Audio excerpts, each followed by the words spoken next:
Today, Iran and Israel remain locked in a deeply hostile relationship, both diplomatically and in terms of public sentiment.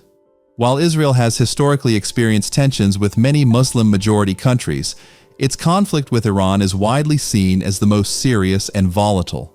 Palestine is often viewed as Israel's primary adversary, but in reality, it is a poor and internationally dependent entity that poses little military threat. Iran, on the other hand, is a completely different case. Despite years of Western sanctions, Iran maintains an economy ranked among the world's top 20 and is considered one of the leading military powers in the Middle East.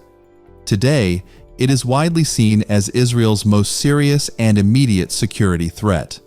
Iran supplies military support and funding to militant groups collectively known as the Axis of Resistance, including Hamas, Hezbollah, and the Houthis, all of which have carried out attacks against Israel.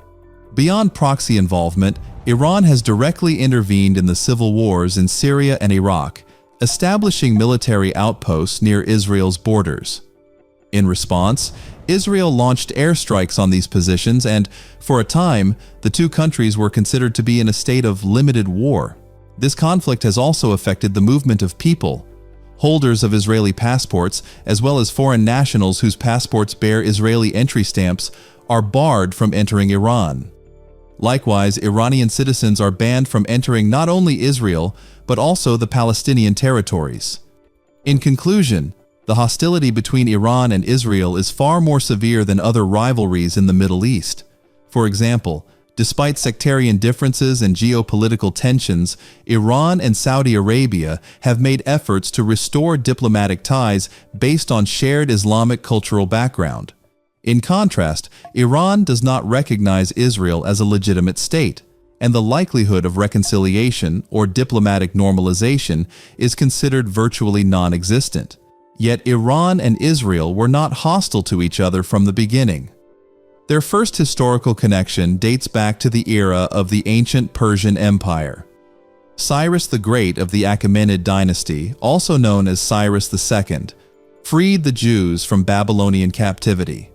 His decree, often referred to as the Edict of Cyrus, is even recorded in the Bible.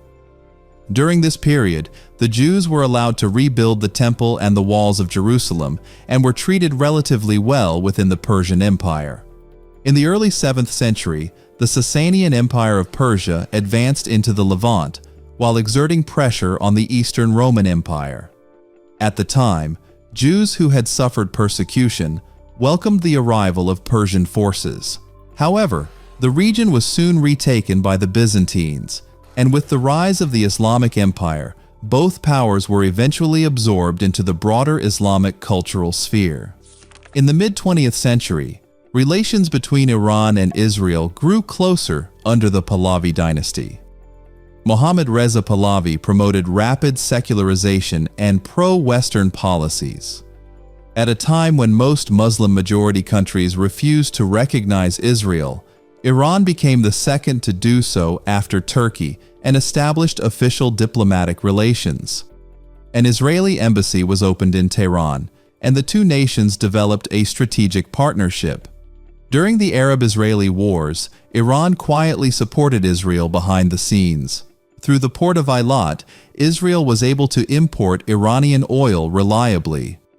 Alongside the United States, Iran emerged as one of Israel's key allies, and the two countries actively pursued military and technological cooperation. Their collaboration extended into sensitive areas, including torpedo development, missile systems, and even ballistic missile projects. During this period, Israel's national airline, El Al, operated direct flights between Tel Aviv and Tehran and even maintained a local office in the Iranian capital. The Jewish community in Iran experienced economic growth and lived in a relatively stable and secure environment. Once strategic partners, Iran and Israel saw their relationship collapse following the 1979 Islamic Revolution. Iran's new leader, Ayatollah Khomeini, severed diplomatic ties, labeling the United States the Great Satan and Israel the Little Satan. This marked the beginning of a hostile relationship that continues to this day. Shortly after the revolution, the Israeli embassy in Tehran was shut down, and the building was handed over to the Palestine Liberation Organization to serve as a Palestinian representative office. This symbolic act clearly demonstrated Iran's intent to sever ties with Israel in the eyes of the international community. During the Iran-Iraq War, which began in 1980, Iran found itself isolated from the international community, but unexpectedly received unofficial military support from Israel. At the time, Iran was shunned not only by the United States, but also by major powers such as the Soviet Union and China. Meanwhile, Israel viewed Saddam Hussein's Iraq as a far greater threat than Iran. Based on this strategic assessment, Israel provided Iran with weapons and other military supplies, enabling Iran to continue defending itself against Iraq, which was then considered a major military power in the Middle East.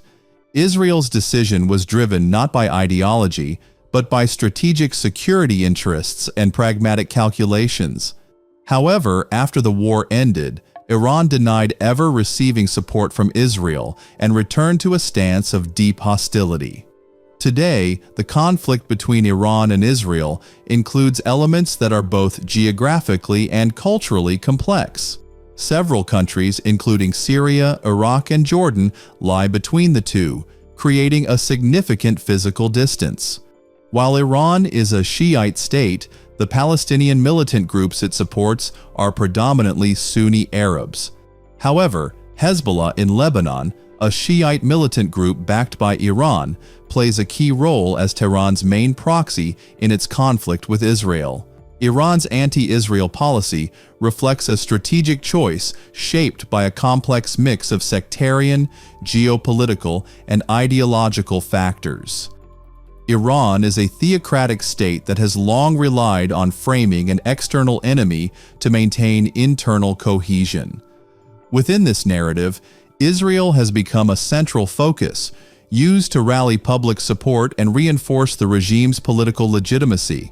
As a result, Iran has strategically leveraged its hostility toward Israel for domestic political purposes. While Israel has historically maintained tense relations with various Arab nations, today it identifies Iran as its primary adversary. This is not merely due to religious or ideological differences, but rather stems from broader strategic shifts that followed the Yom Kippur War and the increased influence of U.S. intervention in the region. After the 1973 Yom Kippur War, the United States pressured Egypt to reconcile with Israel, offering substantial military and economic aid in return. As a result, Egypt signed a peace treaty with Israel, significantly altering the region's military balance.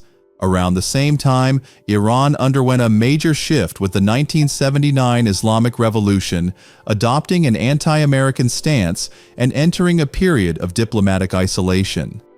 Even if Iran had sought friendly ties with Israel, there was little tangible benefit to be gained from such a relationship. Jordan also normalized relations with Israel under U.S. mediation. This means that Israel no longer faced the prospect of full-scale war with Egypt or Jordan, allowing it to shift its focus to certain military elements in Syria and Lebanon, as well as smaller guerrilla groups. Amid this shift, Iran stepped up its support for anti-Israel militant groups, including Syria's Ba'athist regime, Hamas in Palestine, and Hezbollah in Lebanon. As a result, clashes between Israel and these Iranian-backed groups have increasingly come to represent a prolonged proxy conflict between Iran and Israel. Israel views Iran as the driving force behind these proxy groups and now regards Tehran as the greatest threat to its national security. Iran's growing regional influence is no longer seen merely as a military concern, but as a matter of strategic survival for Israel. To counter Iran's growing influence, Israel began actively improving relations with Sunni Arab countries that were once its adversaries. The message, "If Israel falls, you're next," resonated across the Middle East as a tangible threat, prompting increased vigilance toward Iran. In particular, Sunni-majority nations such as Saudi Arabia no longer regard Israel as an unconditional enemy. Instead, they now recognize the need for security cooperation. Recent developments have even seen Saudi Arabia requesting substantive collaboration with Israel. This conflict between Iran and Israel extends beyond a simple bilateral rivalry and is reshaping the broader diplomatic landscape of the Middle East. In the next episode, we will explore how Iran-backed militant groups are applying pressure on Israel and how Israel is responding in turn. If you enjoyed the video, don't forget to hit like, leave a comment, and subscribe for more. Robin's Historical Records.